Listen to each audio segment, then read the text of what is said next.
fanompoam-pivavahana ho an'Andriamanitra eto amin'ny radio vaovao maso.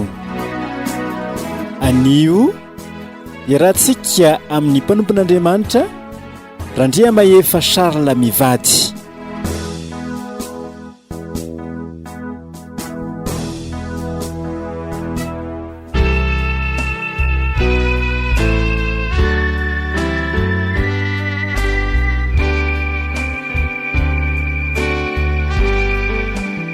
Mifo aza marina ary aza manota. Mifo aza marina ary aza manota. Fandarana atolotry ny mpanompon'Andriamanitra Randriamahefa Charles Mivady.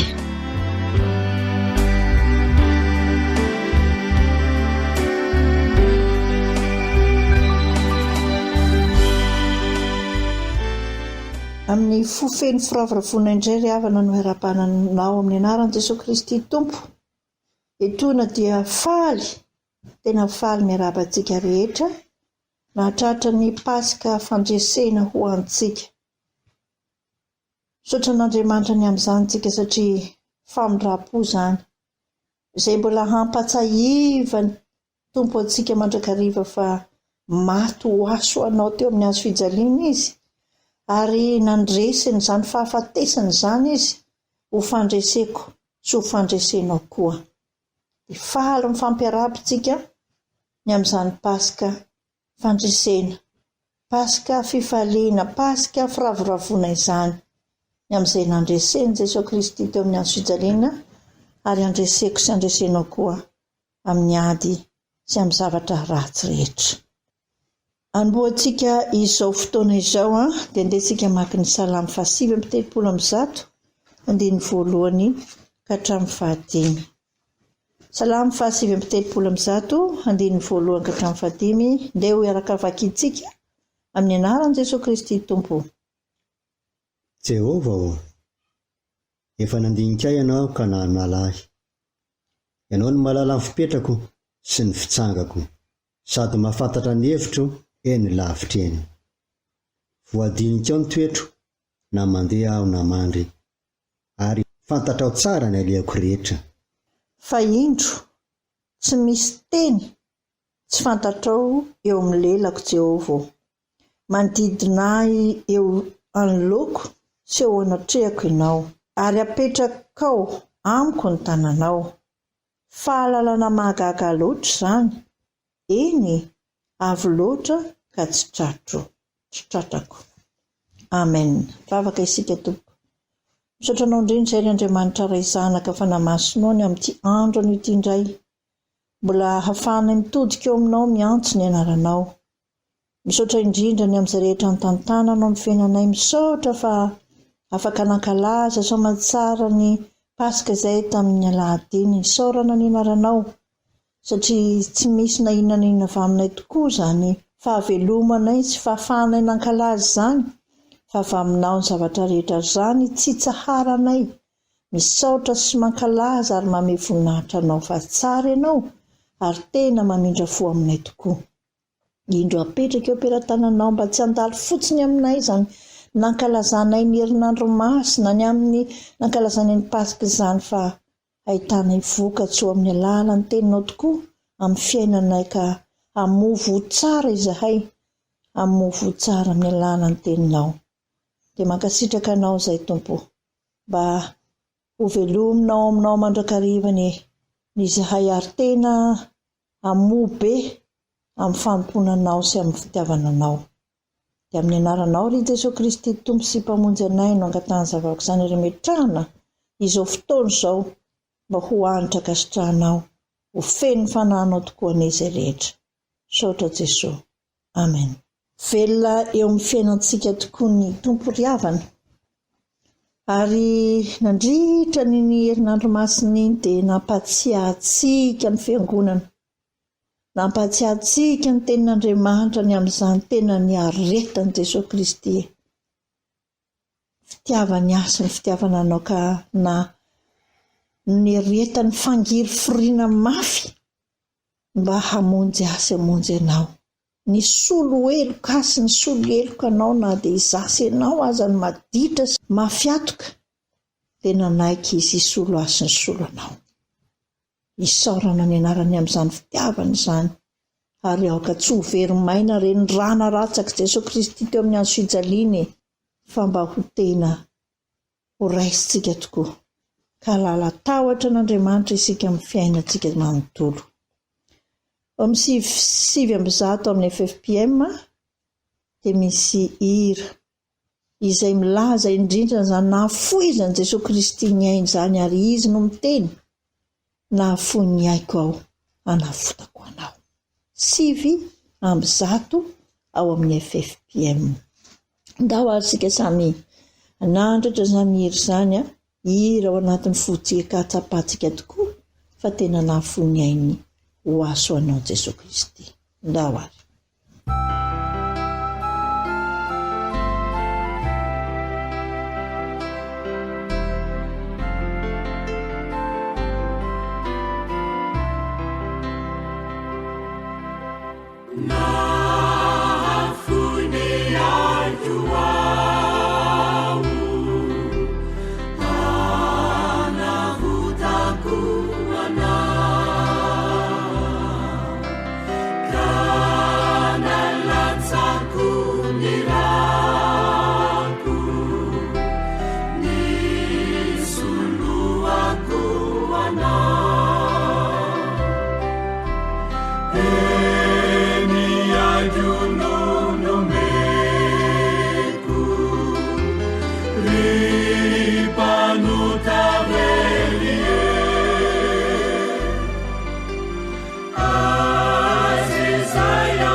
Isam-potoana tokoa ry havana dia manana omena antsika ny tompo satria Andriamanitra velona izy na dia nandalo zavatra mangiry firy sy tena hoe mafy ary izy hatramin'ny fahafatesana miaro etan'i Jesosy Kristy fa efa voambara fa tsy maintsy hitsangana izy velona mandrakizay tsy misy fahafatesana intsony ao aminy fa velona mandrakizay izy ianao koa raha tena tia sy mino n'izany famonjena nataon'i Jesosy Kristy izany dia velona mandrakizay koa miaraka aminy ao amin'ny fanjakam-pahasoavana izay maharitra mandrakizay. Androany manana lohahevitra anankiray indray isika. Jesosy Kristy velona mandrakizay ho voboasan'ny mpanompon'Andriamanitra izany lohahevitra izany alohan'ny handrenesantsika ny tenin'Andriamanitra dia hanomana ny foamam-panahintsika isika hifantoka tsara handray izany tenin'Andriamanitra izany dia hangataka famindrapo amin'Andriamanitra mandrakariva satria izay madio am-po no mahita an'Andriamanitra izay madio am-po no mahita an'Andriamanitra ka raha maloto ny fontsika tsy madio ny fontsika tsy afaka mandray an'izany tenin'Andriamanitra izany Jesosy Kristy io mba mamindra fo. Ao amin'ny firana FFPM 5 no hanomahana antsika amin'ny fo mampanantsika indray ny tenin'Andriamanitra.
Vavakantsika ry havana, velona tokoa ianao Jesosy Kristy, velona mandrakizay ary velona amin'ny fiainanay.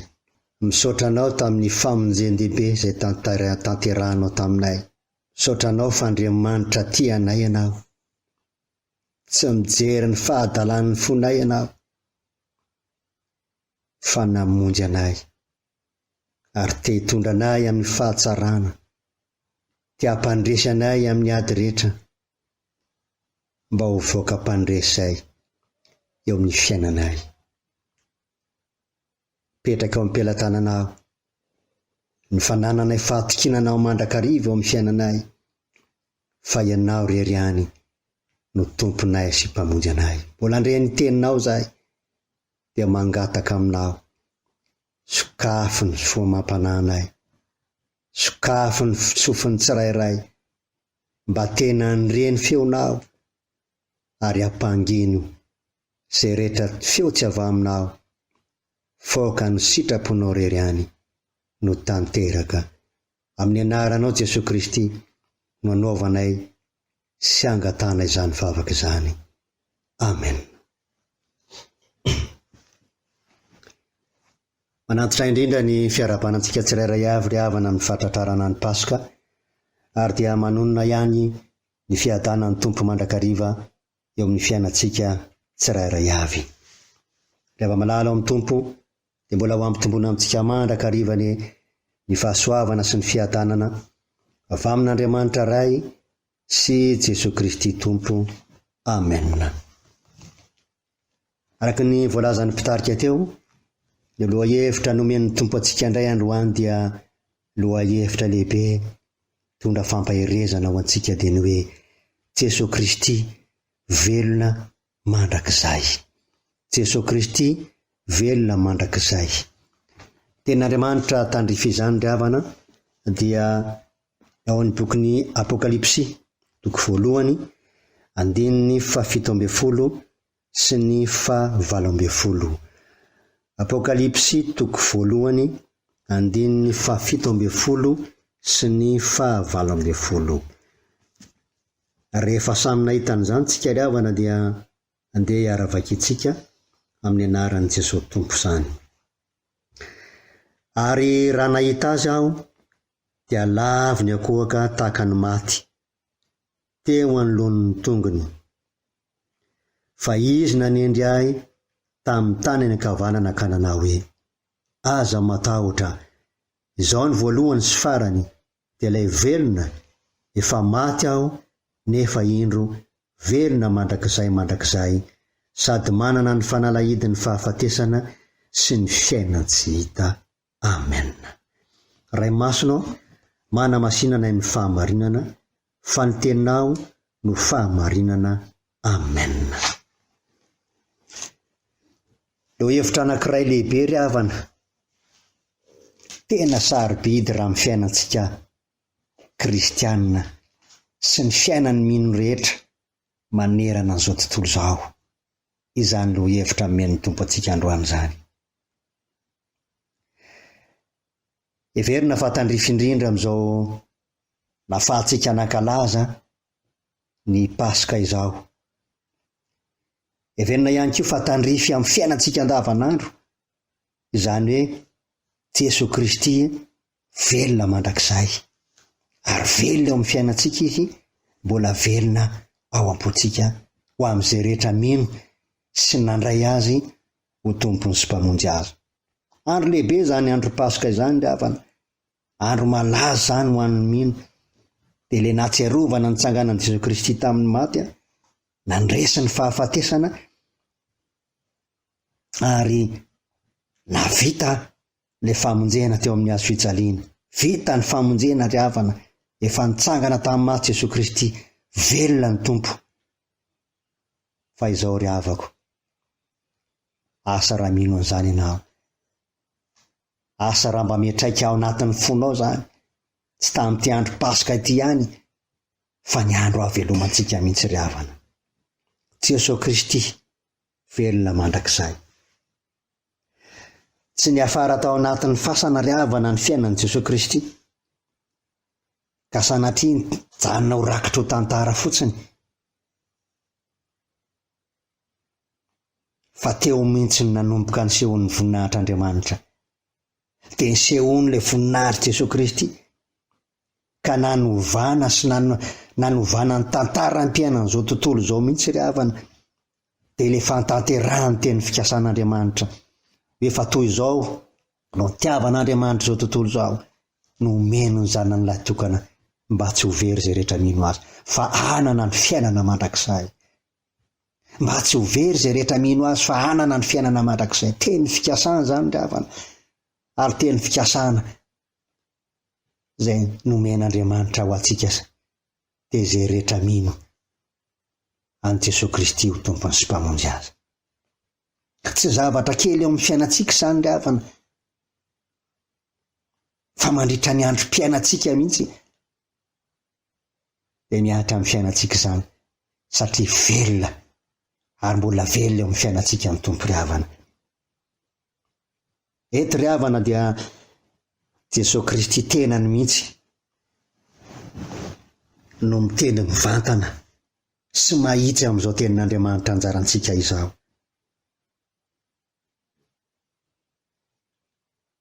Ary vavolombelona ny amin'izany ny Jaonina apôstôly ry havana, ny tenenany Jesosy Kristy mivantana mihitsy, dia Jesosy Kristy tenany no miteny eto hoe aza matahotra, izao ny voalohany sy farany. Efa maty aho nefa indro velona mandrakizay sady manana ny fanalahidin'ny fahafatesana sy ny fiainany tsy hita. Sarobidy izany ry havana. Vavolombelona izany ny apôstôly Jaonina rehefa nahita mivantana ny Jesosy Kristy, arak'izay voalaza any amin'ny 7:10 hoe rehefa nahita azy aho dia lavo ny ankohaka tahaka ny maty teo amin'ny lohan'ny tongony. Izany ny zava-miseho ry havana tamin'ny fahitany Jaonina apôstôly an Jesosy Kristy mivantana teo amin'ny fiainana. Vavolombelona ary vavolombelona velona izany ry havana, tsy tantara izany fa zava-misy. Any amin'ny Baiboly Jema ry havana dia mazava be ny ilazany azy. Mazava be ny ilazany azy. Hoe vao nahita ny zanak'olona aho dia lavo ny ankohaka toy ny maty teo anoloan'ny tongony. Jesosy Kristy io ry havana, izay hitan'ny Jaonina apôstôly mivantana mihitsy.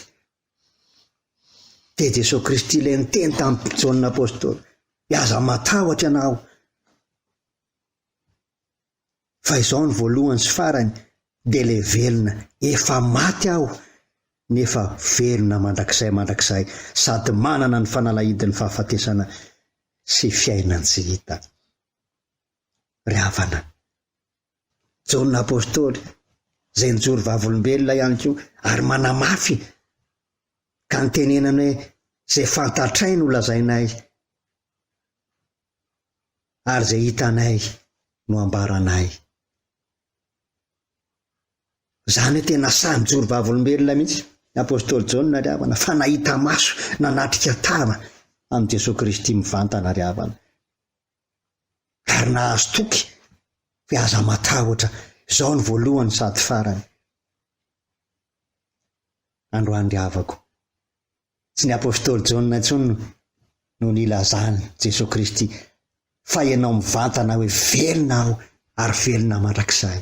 Velona ny tompo ry havana, fa ny fanontaniana mipetraka dia izao, mba-tsapantsika ve izany? Fantatsika eo amin'ny fiainantsika ve fa mbola velona mandrakizay ny tompo ary velona eo amin'ny fiainantsika? Mety eritreritra lanintsika hoe manahoana tokoa izany fahavelomany Jesosy Kristy eo amin'ny fiainantsika izany. Fa ny fahavelomany Jesosy Kristy eo amin'ny fiainantsika ry havana dia izao, ilay hitantsika eo amin'ny fiainantsika ray amanontolo, fa tena miay antsika izy, mitondra antsika amin'ny fahatsarana izy, miaro antsika amin'ny ratsy izy, ary mamela ny helokontsika sy ny famirapo. Sarobidy ane izany ry havana. Ny olona tsy mety mamela heloka, ny olona tsy mety mamindra fo aminao, fa Jesosy Kristy kosa mamindra fo, mamela ny heloka ao, velona eo amin'ny fiainanao izy. Ary izay rehetra mino an Jesosy Kristy ho tompo sy mpamonjy azy dia izao, velona ao anatin'ny fony ny tompo. Ahoana ry havana nilazan'i Paoly apôstôly azy any amin'ny Romanina 9:7 any, dia izao nilazan'i Paoly apôstôly azy ny anaran'i Jesosy hoe ary fantatsika fa rehefa nitsangana tamin'ny maty Kristy dia tsy maty intsony izy, tsy manan-kery aminy intsony ny fahafatesana. Izany ry havana ny fijorona vavolombelona. Tsy maty intsony izy, tsy manan-kery aminy intsony ny fahafatesana. Izany hoe velona mandrakizay ny tompo ry havana. Ary mila miaina amin'izany fahatokinana izany tsika, dia tsika izay mitonona ho kristianina sy mino an Jesosy Kristy. efa maty aho nefa ino velona mandrakizay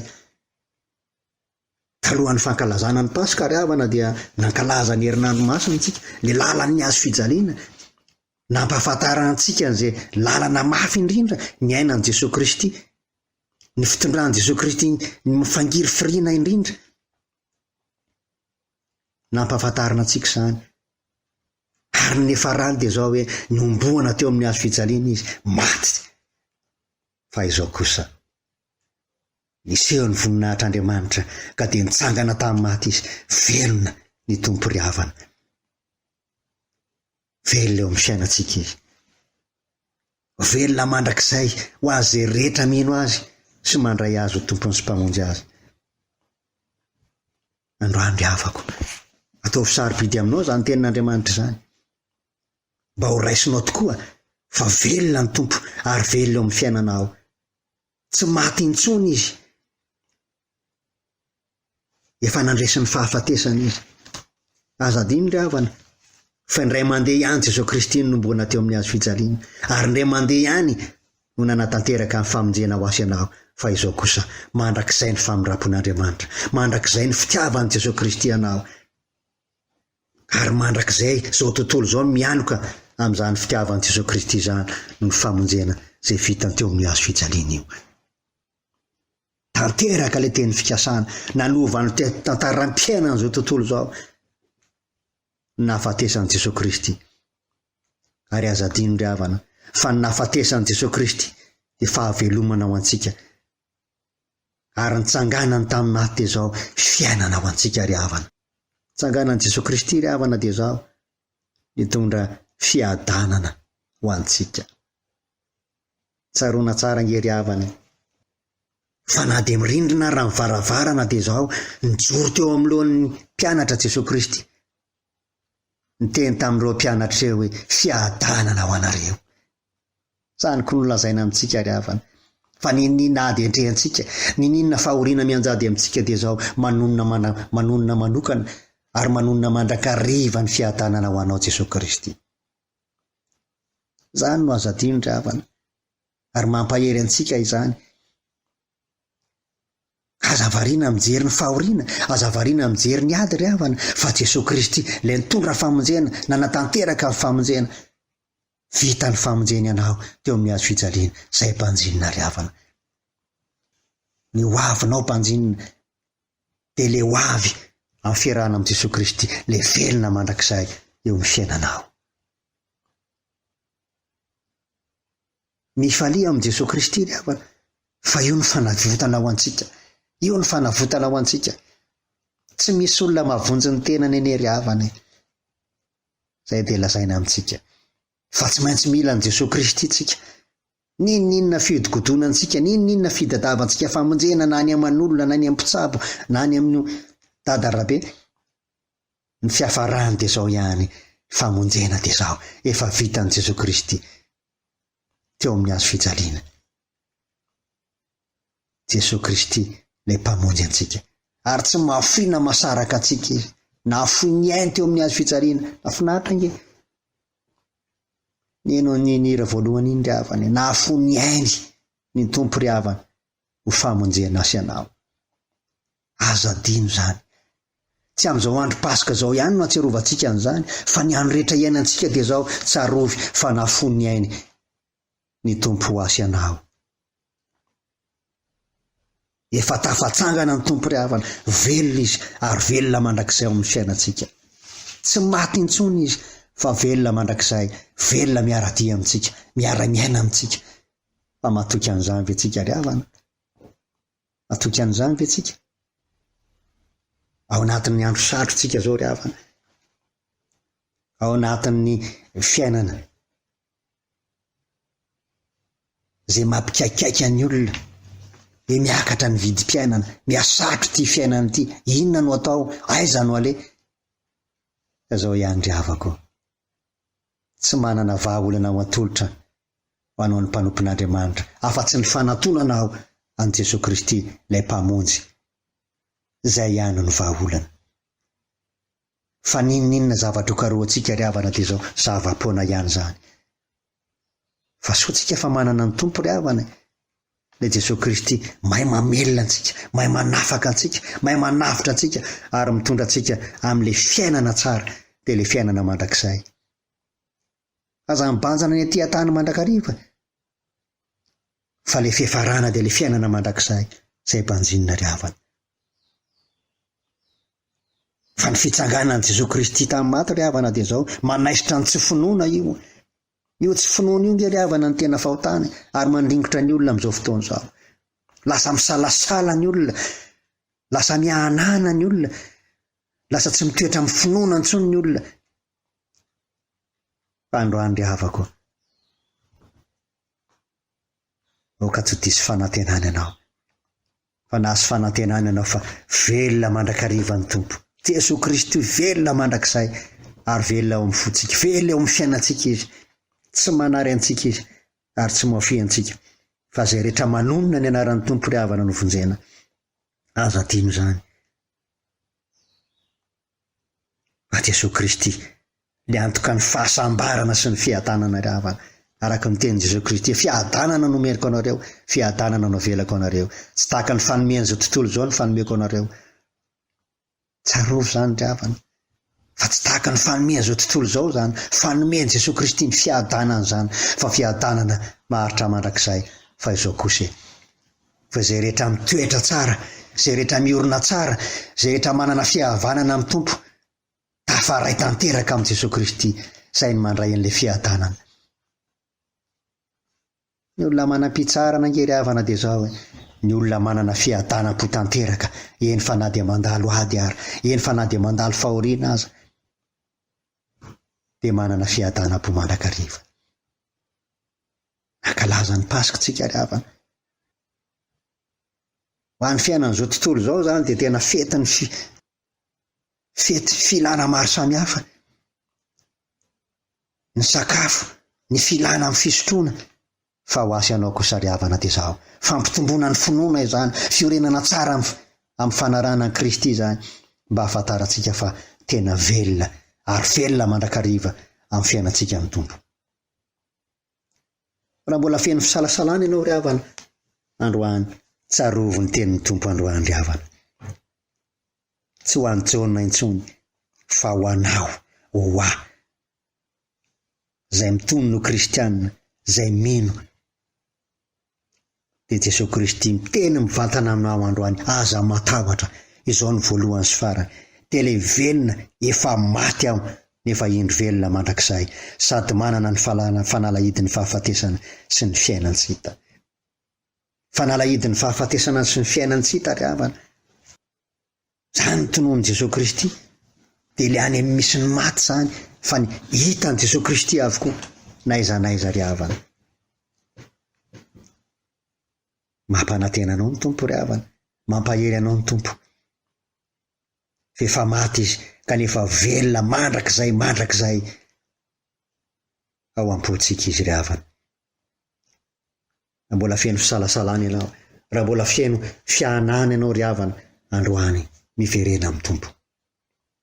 Mibeba ry havana, fa fotoana mety izao. Fa ny fotoana ny fizahan-toetra ny finoana izao ry havana. Fa izay rehetra tena mifantoka, izay tena mino an'i Jesosy Kristy, miorina tsara ary tafaray aminy, izay ihany no andovan'ny fiainana mandrakizay. Fa ny fibebahanao rery ihany, ny fiantoranao tanteraka amin'i Jesosy Kristy, izay no andraisanao ilay fiainana mandrakizay. Averina foana eto ry havana, aza manjeny ny andro lava, fa ny fibebahanao ry ihany, io no havita fihavanana anao amin'i Jesosy Kristy. Velona mandrakizay ny tompo ry havana. Ary mbola vonona izy antanteraka ny teny fikasana, fa izay rehetra mino azy no andovan'ny fiainana mandrakizay. Aza misalasala intsony ry havana, aza misalatsala intsony, fa miorena tsara amin'ny fitiavan'i Kristy. Mba hatserovanao fa ny eo akaikin'Andriamanitra ihany ny mahatsara antsika ry havana. Izay ny tsarova, ny akaikin'Andriamanitra ihany ny mahatsara antsika. Aza miverin-dalana intsony, fa rehefa nandray an'i Jesosy Kristy ianao ry havana, androany fikiro izy, fa velona mandrakariva amin'ny fiainanao izy. Aza dino izay havana, fa izay rehetra nataon'ny tompo teo aminao, dia mahasoso mahatsara ny fiainanao mandrakariva. Zay ny fahitantsika ny fahaveloman'ny tompo eo amin'ny fiainantsika ry havana, fa velona eo amin'ny fiainantsika izy ary tsy mahafoy na mahasaraka atsika. Fa ny tompo miteny amintsika amin'ity hoe efa maty amin'ny efa ino, velona mandrakizay mandrakizay. Meteza ry havana miverina amin'ilay fitiavana voalohany, dia ilay fitiavan'Andriamanitra izay tsy manam-petra eo amin'ny fiainantsika, satria mandrakizay tokoa ny famindrapon'Andriamanitra eo amin'ny fiainantsika. Dia mahereza ry havana anatin'izany tenin'Andriamanitra izany, mahereza amin'ny fanarana ny tompo, mahereza amin'ny fahatokiana amin'ny fitiavan'i Jesosy Kristy anao, fa velona mandrakizay eo amin'ny fiainantsika. Vavakantsika ry havana, misaotra anao izay ry Jesosy Kristy tomponay, ny fitiavanao sy ny famindraponao, fa mijendehibe izay efa nitanteranao taminay, ary velona eo amin'ny fiainanay ianao, velona mandrakizay ianao, tsy maty intsony ao anatin'ny fonay ianao. Mipetraka ao amin'ny peran-tananao ny fiainanay iray manontolo eo ambany fitantananao mandrakariva, amin'ny anaranao Jesosy Kristy. Amen.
Andrandraony maso asandrato ny feo hideranazy fa izy manjaka mieriretra miasa ary kopandrazy izay favalo ety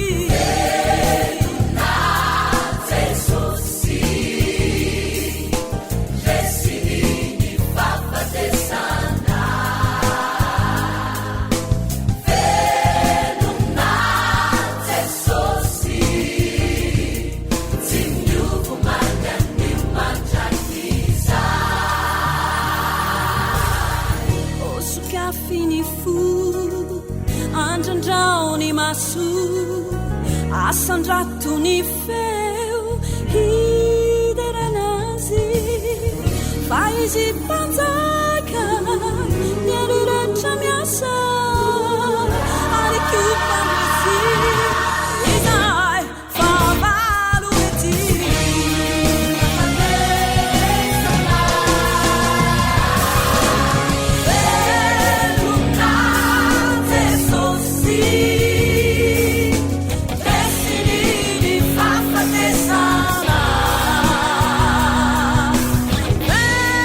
velona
Mbola mametraka fanontaniana amiko sy aminao indray ny tompo andrano tahaka izay nametrahany fanontaniana tamin'ny Marta sy Maria hoe mino izany va ianao? Ry havana, tena mino ve ianao fa velona mandrakizay ny tompontsika? Niaritra ho antsika teo amin'ny hazo fijaliana Jesosy Kristy. Raha mbola misalasala dia androany ny fotoana afahantsika mibebaka e. Raha mbola nisy izay rehetra nanaovantsika tsy rabona n'izany famonjena nataon'i Jesosy Kristy izany, ka nitsontsy ny avintsika izany fa mbola nomany tao anaty ota sy fahotana izao sy ianao, androany ny fotoana afamindrapo averiko eto foana fa afamindrapo izao avelomantsika izao hibebahana fa tsy hanarana fo amin'ny ota. Famindrapo ny avelomako sy avelomanao fa tsy hanaranana fo amin'ny ota fa ahafahana mibebaka miala amin'ny fanao ratsy miverina amin'ilay velona mandrakizay. Androany bebaha ry havana, aza manjeny ny andro lava intsony rehefa androany mibebaha manapa-hevitra hiala amin'ny fanao ratsy hiverina ao amin'i Jesosy Kristy. Fa ny devoly Satana izay mandrebireby ianao tsy ino dia didina sy rohana amin'ny anaran'i Jesosy Kristy. Ko amin'ny anaran'i Jesosy Kristy manan-kery avy any Nazareta, ilay tompony fahefana hatrany an-danitra sy etỳ tany, no azahoana mandidy ny Satana tsy hanan-kely tsy hanam-pahefana. Mivoaka amin'ny zanak'Andriamanitra ao ianao ry Satana. Didina sy rohana amin'ny anaran'i Jesosy Kristy. Miala makany amin'ny farimon-drehetra ianao ry Satana. Miala zao dia izao ianao, hoento ny entanao sy ny forongonao rehetra. Miala fa fahavalo efa resy ianao. Miala fa tsy manana fahefana amin'ny zanak'Andriamanitra, Satana sy ny fanangoleny rehetra. Miala amin'ny fanahy mamitaka, miala amin'ny fanahy tsy finoana, miala amin'ny fanahy tsy fisalasalana rehetra. Mivoaka amin'ny anaran'i Jesosy Kristy. Miala makany amin'ny farimon-drehetra ianao ry Satana fa resy ianao. Miala ny amin'ny farimon-drehetra ianao any andavaka ny hely mandrakizay ny misy ianao. Tsy nananao fahefana ny zanak'Andriamanitra, tsy mampitaly azy ao ianao, tsy mampahory azy ao ianao, fa mivoaka ianao amin'ny anaran'i Jesosy Kristy no andidiko ianao androany. Miala ny amin'ny farimon-drehetra ianao ry Satana. Misaotra Tompo, ny amin'ny fitiavanao sy ny famindraponao izay maharitra aminay, fa izany tokoa ny sehoanao zanak'Andriamanitra dia andravany ny aizina sy ny faharatsiana rehetra. Misaotra ny amin'ny famonjena izay niretanao, misaotra ny amin'ny famindraponao, misaotra ny amin'izay efa fandresena nomenao anay zanakao Andriamanitra. Misaotra fa tianay tokoa ianao. Ankehitriny dia manantitra ny fisaorana mandrakarivanao izay ry Jesosy Kristy Tompo, fa misokatra soamantsara ny tsena ny mpanomponao. Misaorana ianao satria nentina teo aminao izany a, dia ianao nanokatra, dia ianao ny asa, dia ianao no namasina mandrakariva ny amin'izany toerana izany mba tsy ho amin'ny faharatsiana na amin'ny fahadalan'izao tontolo izao, fa ho amasinanao mandrakariva ho toerana hivezivezenao mandrakariva ka ahatamananao izany tsena izany, hitondranao olona maro hividy amin'izany tsena izany. Misaotra indrindra ny amin'ireo toerana izay nisy fahasimbana ny radio vaovao Masoa, nisy fiantona, dia misaotra anao fa efa maro tokoa ireo efa mandeha indray ny radio.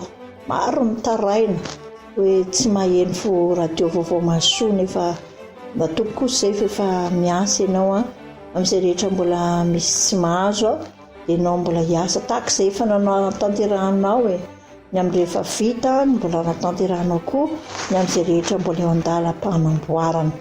Isaorana hatrany ny anaranao satria fantatray fa famolavolanao anay koa izany mba azahoana mitondra ity radio vaovao Masoa ity eo anatrehanao mandrakariva.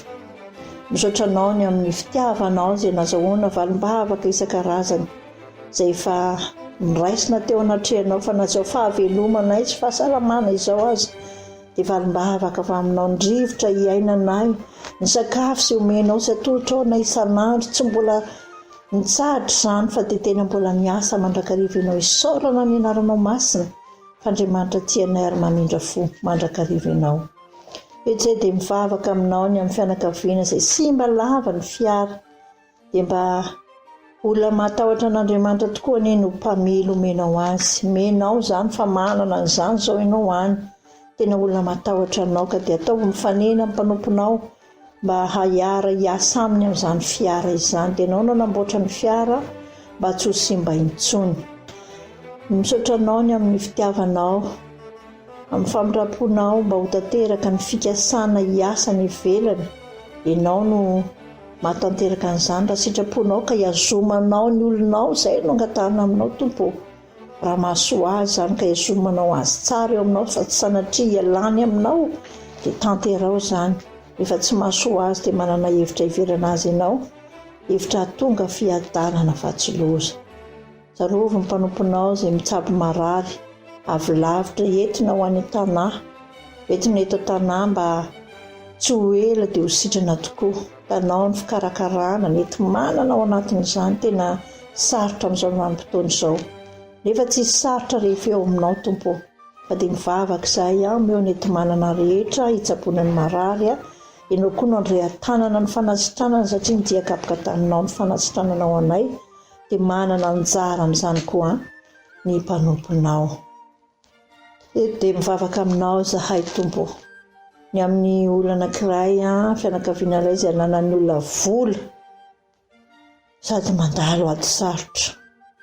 Tsy mitsahatra moa izay mivavaka aminao mba tsy ho tamana ao anaty trosany eny mpanomponao izay olona izay efa nandray anao ho tompo sy mpamonjy azy ka ho tena ho tompo sy mpamonjy azy tokoa ianao ka tsy sambo-bola na hitrosatrosa intsony ny mpanomponao tsirairay avy fa tena hiala amin'izany trosa izany ary ianao no hiasa ka handrisy lahatra azy ao anatin'izany fa dia ianao no hiasa manan-kely satria lasa ady mpanahy izany, lasa ady amin'ny devoly izany ka dia mivavaka aminao izay ataovy afatrosa avokoa indrindra ny mpiaino radio vaovao masoa tena hoentina manokana eo anatrehanao mba hiala amin'ny trosa ho afatrosa ary tsy hiverina hitrosa intsony fa ho papy-trosa azy fa dia mivavaka aminao izay fa izany indrindra ny sitraponao dia mandala ady sarotra izy ianao no na hiasa manan-kery fa mpiady mahery ianao mpandresy ianao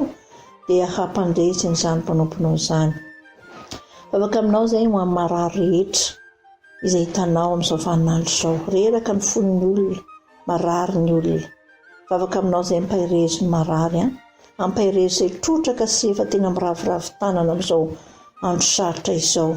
Atsangano izy Jesosy, ianao ny asa manan-kery amin'ny fiainan'izy ireny. Tsarovy koa ny mpanomponao izay marary ny tanany, manao analizy kardiolojika izy, mampiasa fanafody maro nefa tsy mety sitrana. Ianao ny tompo ny fanasitranana. Ny dokotera dia mitsabo ihany fa ianao ny mpanasitrana, sitrano izy tompo. Sitrano ny tanan'ny mpanomponao, Andriamanitra azo antoka amin'ny zavatra rehetra ianao. Tsarovy ny mpanomponao izay miahiahy etsy. Nisy nanao ody ratsy satria tsy ao anatin'ny tsy fahasalamana. Esory ao anatiny izany fa ataovy mahatoky anao izy satria izany rehetra izany iny ataony devoly fitaka mba tonga fankalana ny manodidina hoe nisy namely fanafody hitanao izany fa dia mivavaka aminao fa hevim-petsy ny satana izany hatonga fankalana ao anaty, hatonga firorohavana isan-karazany ka dia mivavaka aminao izay sitrano izany olona izany ary sitrano koa izany ahihany izany fa mariky ny tsy finoana izany ka dia aperakapera-tananao mba ianao ny asa manan-kery mba nasitrana azy ka ho tsapany fa ianao ny tena fanasitranana ka na inona antony aretina na ody ratsy izany na aretina izay tonga dia ianao no manasitrana izany rehetra izany fa manana fahefana ianao ary efa nandroka ny aizina teo ianao dia matoky fa te ho resy satana sy ny fanangoleny rehetra. Vavaka izay tompony amin'ny anabavinao anatin'ny tsy fahasalamana tsy mbola afaka mitsangana dia mivavaka izay mba ianao ny asa manan-kery ameny ny famindram-ponao sy ny fitiavanao fa Andriamanitra azo antoka amin'ny zavatra rehetra ianao dia apetraka-tananao ny fiainan'izany anabavinao izany mba haneho voninahitra tokoa ianao samy resy lahatra izy ao anatin'ny ankonany mba hitodika eo aminao dia mivavaka aminao zahay ny amin'ny anabavinao izay ao anatiny tsy fahasalamana marary ny vavoniny manao fanabeazana izy nefa ny amin'ny salasalany amin'izany hoe sao dia tsy araka ny sitraponao izany dia ianao no resy lahatra azy ianao ny asa manan-kery ka izay sitraponao no ko tanterahany faraky ny teninao tokoa ny zavatra rehetra atao amin'ny fisalasalana sy amin'ny tsy faharesen-dahatra dia ota dia aoka tompo mba hiasa ny fanamasinao hiala ny aretina vavony izy koa resy lahatra amin'izay tena sitraponao ny amin'izany fanabeazana izany fa dia mivavaka aminao izay miasary ampitomboany finoany ny mpanomponao mba ho tena hianka amin'ny famindram-ponao sy ny fiadananao izy dia maro ny zavatra tiana metiny eo aminao tsarovo izao onjam-peondra dia vao masoa izao ianao no hiasa sy andavirary ny asa rehetra eto amin'ity onjam-peo ity ny amin'izay rehetra mbola mety fahasimbana ny amin'izay rehetra mbola karakaraina tena ianao mihitsy ny karakary ameny ny famindram-ponao dia mipaireza ny mpanomponao tsirairay avy ny teknisiana ny amin'ny manana andraikitra rehetra eo mbany fitarihan'ny fanamasinao ary ampairezinao tsokivy fa toko mandrakariva ny asa ny tananao perakapera-tananao izao firenena izao hitanao tsisy miafina aminao ianao ny asaka amindra fony firenenay amindra fony mpitondra isa-tsokajiny amindra fony manam-pahefana rehetretra ka tsy anjakazaka ny anjara fanompona fa tena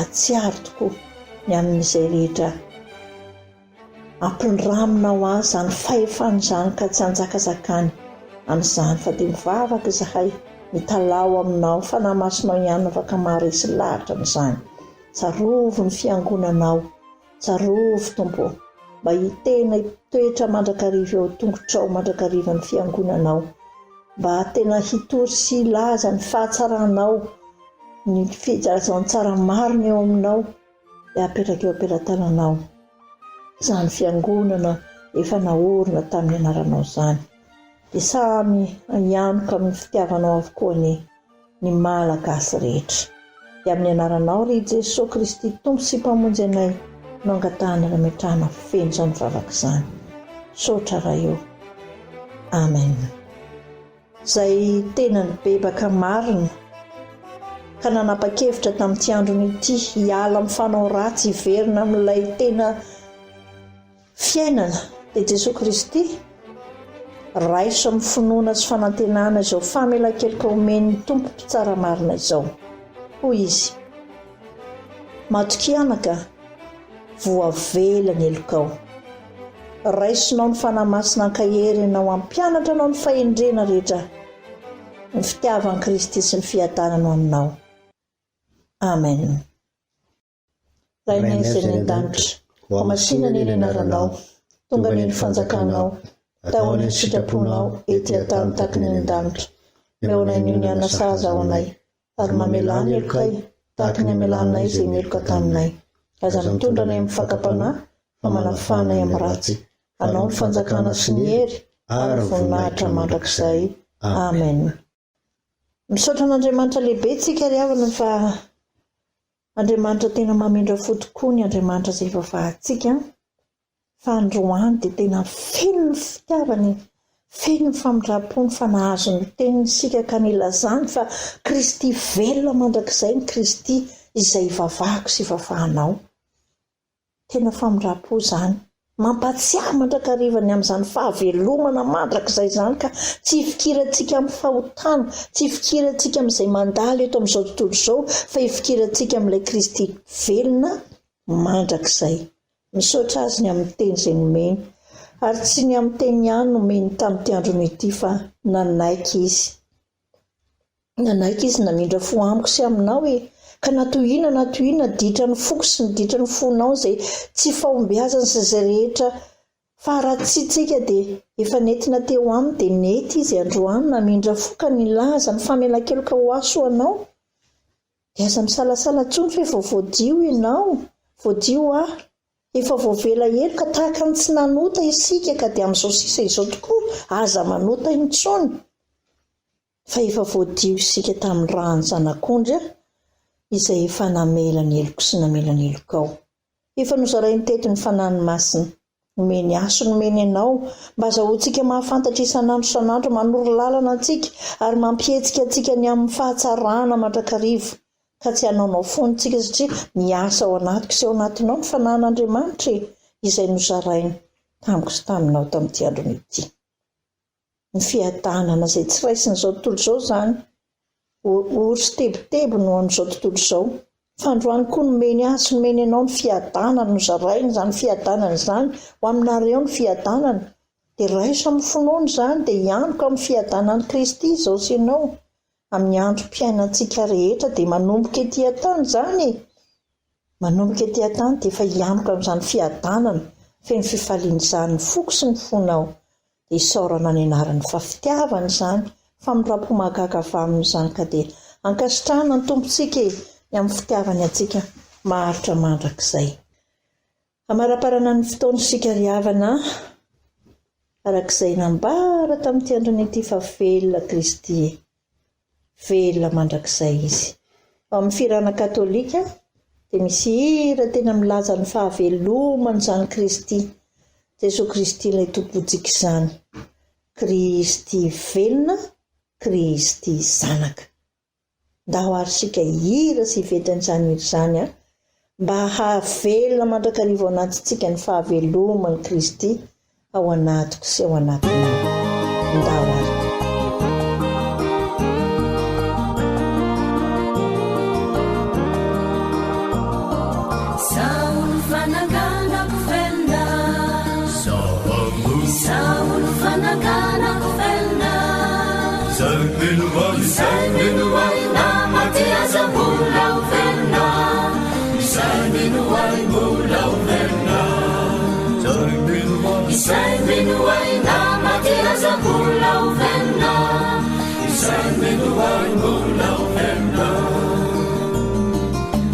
Sasaka verifianako teu fati sadu yahu kanianku sisarecha teu veri safutafkua tiaita itukuitsuni tatia vitani verna tiaita naisa amekunina amunitani nifunenako nuindru yungutra tinilai niropiandrundi fanifianana banu tenumikyu utapaina uafakanyaraka fuinauma mandramalalina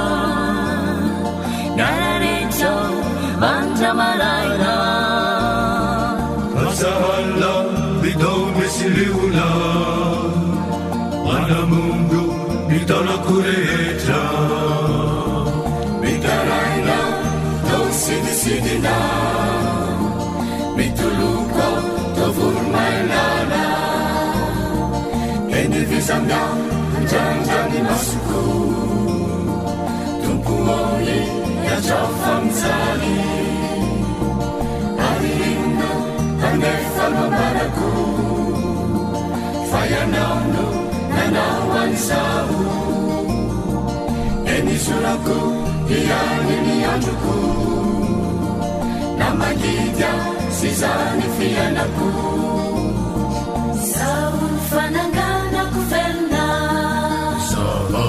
saul fanangana kufelna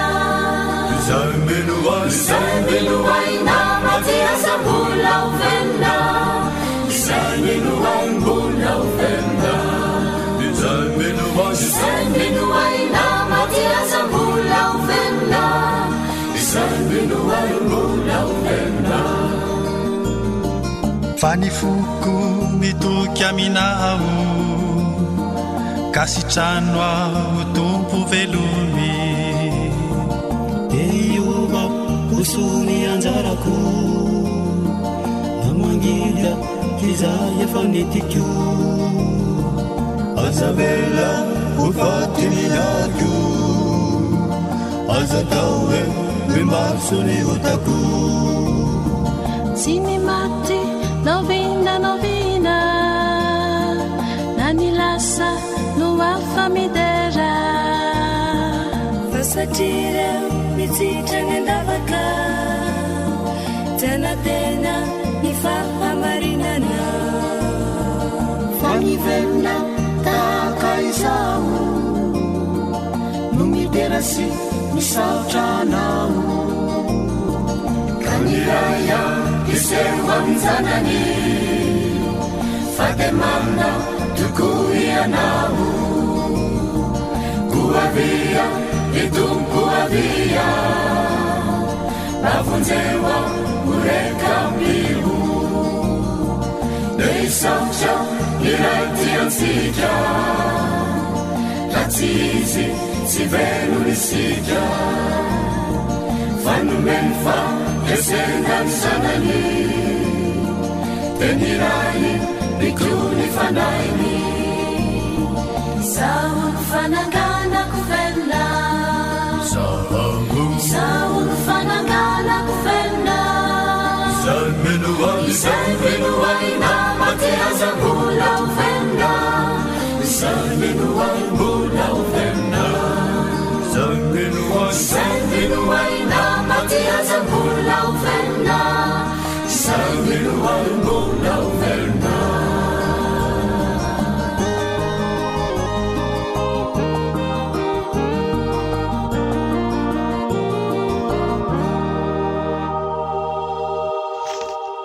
Saotran'Andriamanitra tsika ry havana fa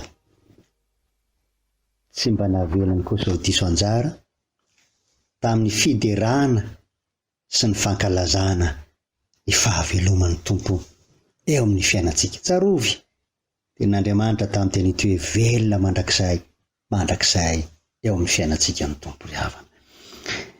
Dia tsika andray ny tsodranomasina avy amin'ny tompo. Ho ny tompo amintsika ry havana hoe ary ny fiadanan'Andriamanitra izay mihoatra noho ny fahalalana rehetra hiaro ny fonareo sy ny hevitrareo ao amin'ny Kristy Jesosy. Amen. Hitay ianao reo ny amin'ny tompo ka hiaro anareo, ampamirapiratra ny tavany aminareo ny amin'ny tompo, ka mindra fo aminareo, anandratra ny tavany aminareo ny amin'ny tompo, ka nome anareo fiadanana. Dia ho an'Andriamanitra ririaniny ny voninahitra amin'ny anarany Ray sy ny Zanaka ary ny Fanahy Masina. Amen.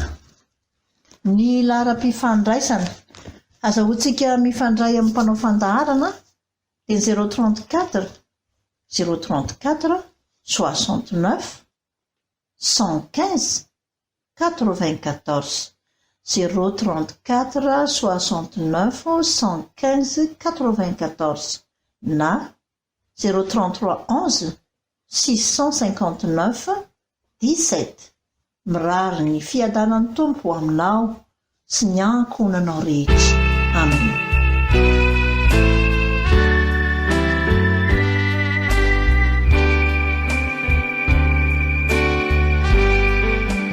Mifoaza marina ary aza manota. Mifoaza marina ary aza manota. Fandarana atolotry ny mpanompon'Andriamanitra Randremahefa Charles Mivady.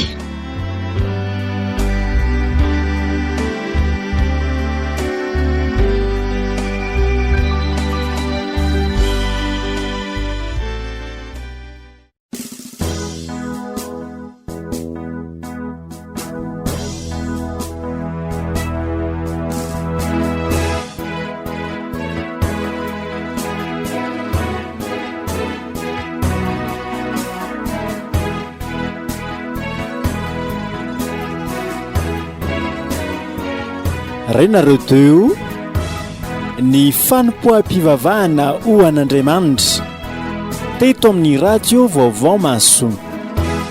Androany niarahantsika tamin'ny mpampon'Andriamanitra Randria Mahefa Charles Mivady.